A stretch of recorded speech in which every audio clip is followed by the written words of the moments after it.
ეს ხელს უწყობს LGBT დღის წესრიგს, რომელსაც უნდა დაგვარწმუნოს, რომ ქალი კაცია და კაცი ქალი, თუ იგი ასე აღიქვამს საკუთარ თავს. ისინი არაფერს ამბობენ, როცა კაცი თავს ქალად ასაღებს და თავის მოწინააღმდეგეს კლავს კრივის რინგზე. ან როცა პატიმარი ამტკიცებს, რომ ქალია, მაგრამ აუპატიურებს ქალს, რომელიც საკანში შეხვდება. შორს რომ არ წავიდეთ რამდენიმე კვირის წინ ორი ამერიკელი ჰომოსექსუალის საქმემ, რომლებიც სექსუალური მრავალფეროვნების დროშას აფრიალებდნენ და რომლებსაც 100 წლით თავისუფლების აღკვეთა მიუსაჯეს შვილად აყვანილ ბავშვებზე. 2 წლის განმავლობაში სექსუალური ზეწოლისა და ძალადობისთვის მთელი მსოფლიოს ჰედლაინები მოიცვა.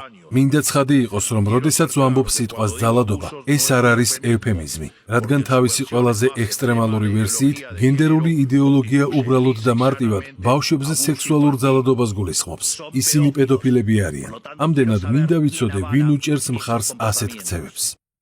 გამოიწერე და გაიგე ამბები ლიბერალური ცენზურის გარეშე.